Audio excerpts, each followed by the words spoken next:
24 के चुनाव में दो सवाल हैं। एक सवाल, मोदी 400 सीट क्या जीत पाएंगे, और दूसरा, क्या इंडिया अलायंस मोदी को रोक पाएगा। 19 अप्रैल को पहली वोटिंग होगी और 4 जून को नतीजा आएगा। 19 अप्रैल को किसका बटन सबसे ज्यादा दबेगा, 4 जून को किसका ग्राफ सबसे ज्यादा बढ़ेगा। और दिल्ली में इंडिया अलायंस ने इसको लेकर शक्ति प्रदर्शन भी किया और मेरठ में एनडीए ने किया। दोनों ने अपना अपना चुनावी नैरेटिव बता दिया है। 4 जून को क्या होने वाला है, इंडी गठबंधन का क्या होगा और एनडीए इस वक्त कितना आगे है, सब कुछ आपको इस रिपोर्ट से समझाते हैं।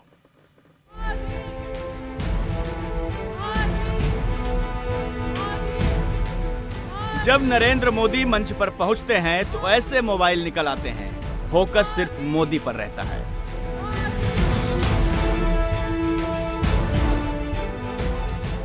जब राहुल गांधी को पोडियम पर बुलाना होता है तो आइडेंटिटी क्राइसिस आ जाती है।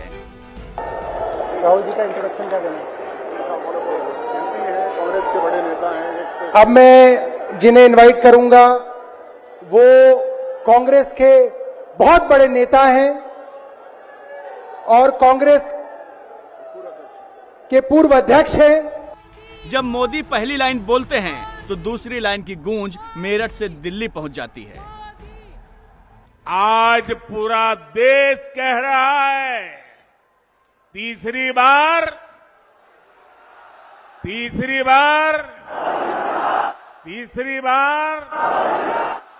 4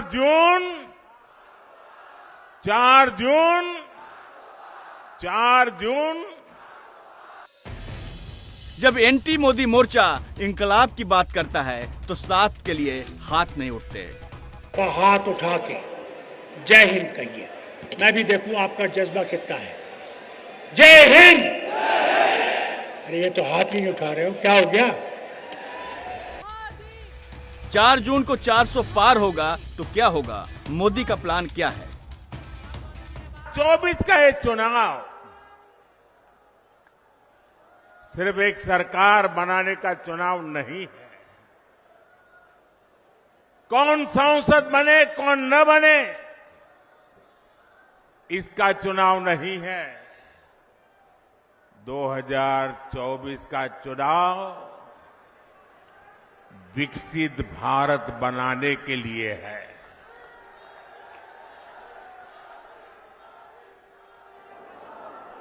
दो 2024 का जनादेश भारत को दुनिया की तीसरी सबसे बड़ी आर्थिक महाशक्ति बनाएगा। 4 जून को 400 पार होगा तो क्या होगा, राहुल गांधी का प्लान क्या है? उस संविधान को हिंदुस्तान के गरीब जनता से के हाथ से छीनने के लिए यह मैच फिक्सिंग की जा रही है। और मैं आपको बताना चाहता हूं कि जिस दिन यह संविधान खत्म हो गया उस दिन यह हिंदुस्तान नहीं बचेगा। इसको पुलिस से धमकी से नहीं चलाया जा सकता है। मेरठ में मोदी, योगी, जयंत चौधरी, एनडीए का शक्ति प्रदर्शन। दिल्ली में राहुल, सुनीता केजरीवाल, उद्धव ठाकरे, अखिलेश यादव, इंडी के सारे नेता इकट्ठा हुए। दिल्ली में ईडी के एक्शन का रिएक्शन दिखा, मुद्दा केजरीवाल ही बना। 2 घंटे 36 मिनट तक जिस बात को इंडी गठबंधन केजरीवाल की गिरफ्तारी, हेमंत सोरेन की गिरफ्तारी को एजेंडा बनाता रहा। मोदी तानाशाह हैं, ये बात चिल्ला चिल्ला कर बताता रहा। इंडी के 2.5 घंटे के नैरेटिव का जवाब मोदी ने 6 मिनट 30 सेकंड में दिया। एक्शन होगा, जरूर होगा, ये मोदी की गारंटी है। 3 बार पोडियम ठोक कर बोला, सीना ठोक कर बोला, डंके की चोट पर बोला, डायरेक्ट इंडी गठबंधन को बोला। भ्रष्टाचारी कान खोल के सुन ले, ये मोदी पर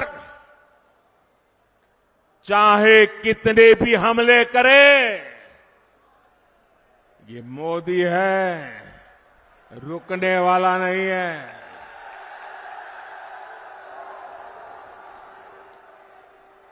भ्रष्टाचारी चाहे कितना ही बड़ा क्यों ना हो, एक्शन होगा, जरूर होगा। जिसने देश को लूटा है उसे लौटाना ही पड़ेगा, ये मोदी की गारंटी है। जिन पर भ्रष्टाचार का एक्शन हुआ, जिन पर भ्रष्टाचार के आरोप हैं, सब साथ साथ थे। जिस मंच से अरविंद केजरीवाल चिल्ला चिल्लाकर सोनिया गांधी कांग्रेस के करप्शन फाइल दिखाते थे, उसी मैदान पर केजरीवाल की पत्नी सोनिया गांधी के साथ थीं। मुद्दा इस बार भी भ्रष्टाचार था। रिमांड में केजरीवाल हैं और बचाव कांग्रेस कर रही है। हमारे प्रधानमंत्री मोदी जी ने मेरे पति को जेल में डाल दिया। क्या प्रधानमंत्री जी ने सही किया?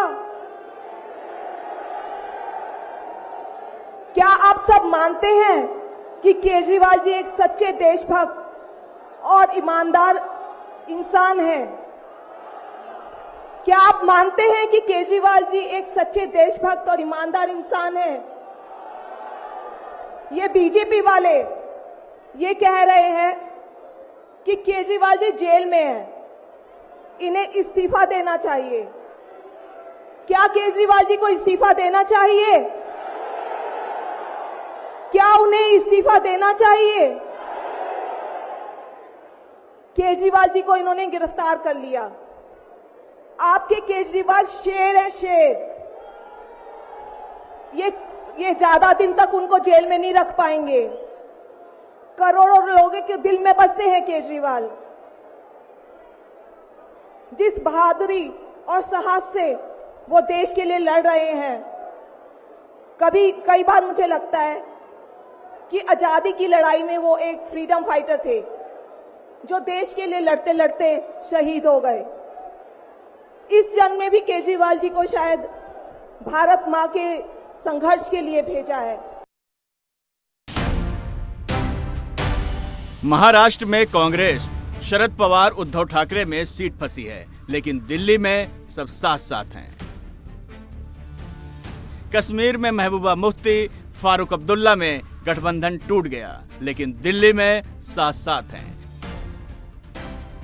बिहार में खेला शुरू हो गया, लेकिन दिल्ली में साथ साथ हैं। जो कल तक एक दूसरे से लड़ते थे, जो कल फिर एक दूसरे से लड़ेंगे, सब साथ हैं, क्योंकि पता है सियासत की दूसरी तरफ नरेंद्र मोदी खड़े हैं। आज देश बहुत मुश्किल हालात से गुजर रहा है। ऐसा हाल है, न कोई वकील, न कोई दलील, न कोई कार्रवाई और सीधे जेल। और शायद कलयुग का अमृत काल इसी को कहते हैं। देश में जो स्थिति है, मैं दोहराना नहीं चाहूंगा।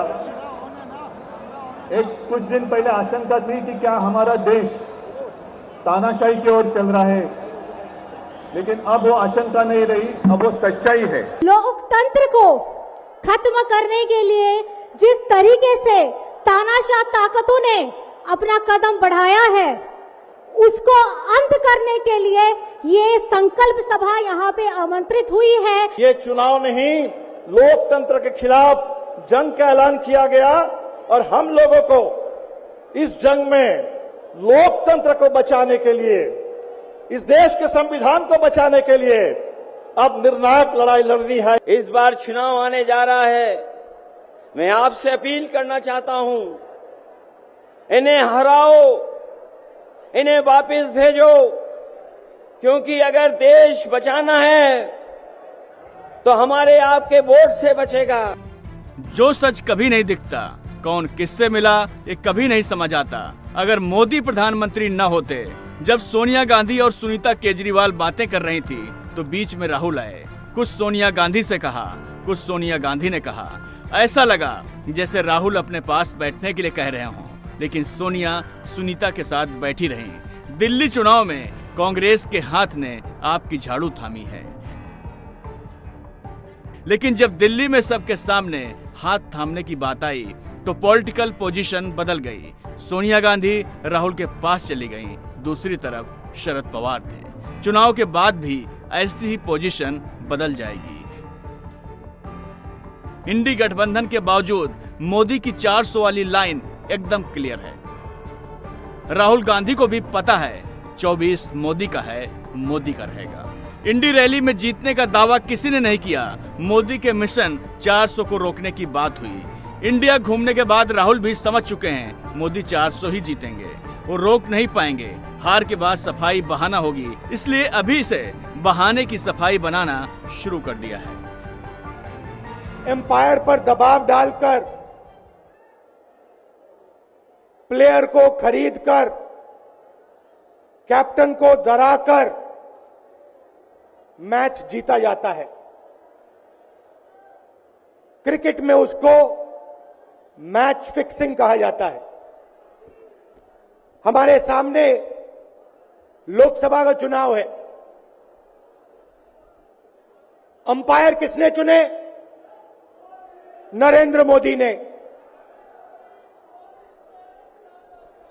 हमारी टीम में से मैच शुरू होने से पहले 2 खिलाड़ियों को अरेस्ट करके अंदर कर दिया। तो भाइयों और बहनों, ये जो चुनाव हो रहा है, नरेंद्र मोदी जी इस चुनाव में मैच फिक्सिंग करने की कोशिश कर रहे हैं। ये जो उनका 400 सीट का नारा है, ये बिना ईवीएम के, बिना मैच फिक्सिंग के, बिना सोशल मीडिया और प्रेस पर दबाव डालकर, खरीदकर, ये 180 पार नहीं होने जा रहा है। सब मिलाकर बड़ी बड़ी बातें किसी को बड़ा नहीं बनाती, छोटी छोटी बातें बड़े बदलाव लाती हैं। राहुल क्रिकेट की भाषा में समझा रहे थे मोदी फिक्सिंग से जीतेंगे। तो मेरठ में योगी ने मोदी का स्वागत क्रिकेट के बैट और गेंद से किया।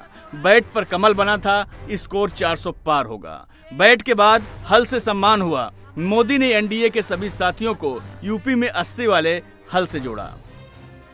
इसके बाद राम मंदिर आया। इन 3 तोहफों से, इन 3 तस्वीरों से सीधे सीधे 3 बड़े वोट बैंक जुड़ गए। बैट बॉल से सीधे युवाओं को जोड़ा, फर्स्ट टाइम वोटर्स तक मैसेज गया। हल से किसानों को जोड़ा, राम मंदिर से सारे हिंदू को जोड़ डाला। राम मंदिर अयोध्या में बना है, लेकिन दिल्ली में भी इसकी बात हुई, मेरठ में भी श्री राम की गूंज हुई। आप सबको राम राम। ये बात रामलीला में मौजूद इंडी गठबंधन को भी पता है, बिना राम के 24 में किसी की नैया पार नहीं होगी। भगवान राम जब सत्य के लिए लड़े, उनके पास सत्ता नहीं थी।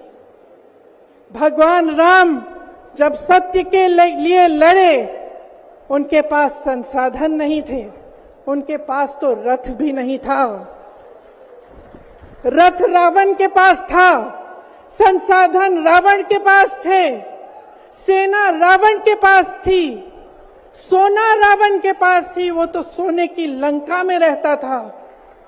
भगवान राम के पास सत्य था, आशा थी, आस्था थी, प्रेम था, परोपकार था, विनय था, धीरज था, साहस था, और भगवान राम के पास सत्य था।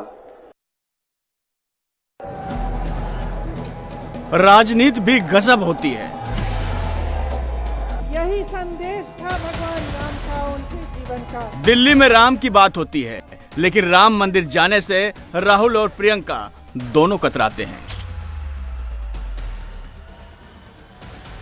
राहुल की यात्रा भी अयोध्या की तरफ नहीं जाती। यूपी में उस नेता, उस पार्टी से गठबंधन करते हैं जो राम मंदिर नहीं जाएगा। समाजवादी अखिलेश यादव समाज की बात करते हैं, लेकिन हिंदू समाज के सबसे बड़े आराध्य के द्वार पर नहीं जाते। अयोध्या में रामलला का भव्य मंदिर बनेगा। ये लोगों को असंभव लगता था, लेकिन राम मंदिर भी बना है और हर रोज वहां लाखों लोग दर्शन के लिए भी जा रहे हैं। और आपने देखा है ब्रज में कान्हा और राधा तो हर बार की तरह होली खेले ही। इस बार अवध में रामलला ने भी खूब होली खेली। 400 सीट कैसे जुड़ती है मोदी को पता है। यूपी में 80 कैसे जीतेंगे ये अब साफ साफ दिख रहा है। जो ये सच नहीं देख पा रहे हैं वो दिल्ली जाकर अपने ख्वाब बता रहे हैं। ये 400 पार नहीं, 400 हारने जा रहे हैं। और जो देश के हालात हैं, किसी कोने से देख लीजिए आप, जो देश के हालात हैं वो भारतीय जनता पार्टी के साथ नहीं हैं। अगर भारतीय जनता पार्टी हमारे गठबंधन के नेताओं के बारे में जो बातें रख रही है, आज तो देश जान गया है। ईडी सीबीआई से डरा करके इन्होंने सबसे ज्यादा चंदा वसूलने का काम अगर किसी ने किया तो भारतीय जनता पार्टी के लोगों ने किया है। इंडी गठबंधन का कोई भी नेता हो, कोई भी पार्टी हो, डर सबको मोदी से लग रहा है। करप्शन की लिस्ट में कुछ का नंबर आ चुका है, कुछ का आने वाला है। इतना तो साफ है 24 के बाद जेल जाना पड़ेगा, जेल की चक्की पीसनी पड़ेगी। बिहार में भी यही डर लग रहा है। मेरे ऊपर मुकदमा किया गया, मेरी मां पर, मेरी बहनों पर, मेरे जीजाओं पर, मेरे पिता के जितने संबंधी थे सब पर केस मुकदमा किया। अभी बिहार चले जाइए, कई हमारे नेताओं पे छापेमारी चल रही है, कई जगह ईटी का रेड चल रहा है, आईटी का रेड चल रहा है, लेकिन हम लोग घबराने वाले लोग नहीं। और हम सब लोगों ने आज तस्वीर देखा। आज तस्वीर क्या देखा कि आज महामहिम राष्ट्रपति जी आडवाणी जी को भारत रत्न देकर के सम्मानित कर रही थी। मोदी जी आडवाणी जी के बगल में बैठे हुए हैं, राष्ट्रपति खड़ा होकर के सम्मानित कर रहे हैं, लेकिन मोदी जी खड़ा भी नहीं हुए राष्ट्रपति के सम्मान में, खड़ा भी नहीं हुए। इससे पहले भी हम लोगों ने तस्वीर देखी कि राष्ट्रपति पीछे पीछे चल रही है, मोदी जी आगे आगे चल रहे हैं। ये हम आप सब लोगों को बताना चाहते हैं कि इनका संविधान पे कोई विश्वास नहीं है। एक बात की गारंटी तो पब्लिक भी दे सकती है, मोदी जो गारंटी देते हैं उसकी पूरी होने की गारंटी मिल जाती है। जो बात तेजस्वी यादव रामलीला मैदान से कह रहे थे, वही नैरेटिव एंटी मोदी मोर्चा सोशल मीडिया में ट्रेंड कराने की कोशिश कर रहा था। सबकी एक ही लाइन थी, मोदी को तानाशाह साबित करो। लेकिन इसका सच क्या है? जो तस्वीरें वायरल की जा रही हैं उसके पीछे का सच क्या है? जब राष्ट्रपति जी किसी को कोई सम्मान देती हैं तो पुरस्कार प्राप्त करने वाला व्यक्ति खड़ा होता है, जबकि समारोह में मौजूद बाकी लोग बैठे रहते हैं। ये प्रोटोकॉल होता है। इस वीडियो में यही दिखेगा। लाल कृष्ण आडवाणी की तबीयत ठीक नहीं है, वो भारत रत्न जैसे सेरेमनी में नहीं जा सकते थे, इसलिए खुद राष्ट्रपति उनके घर आईं। ये भी प्रोटोकॉल के तहत हुआ। इसलिए जब प्रेसिडेंट द्रौपदी मुर्मू ने एल.के. आडवाणी का सम्मान किया तो वो खड़ी हुई। नरेंद्र मोदी प्रोटोकॉल के मैनुअल के हिसाब से बैठे थे। लेकिन अफवाह गैंग को तो मोदी के खिलाफ बस मौका चाहिए। अफवाह को इतना फैलाओ कि वो सच मान लिया जाएगा। एक सच जो 24 के चुनाव में बार बार सुनाई देगा, 24 के बाद एक्शन में दिखेगा, वो है भ्रष्टाचार के खिलाफ मोदी की गारंटी।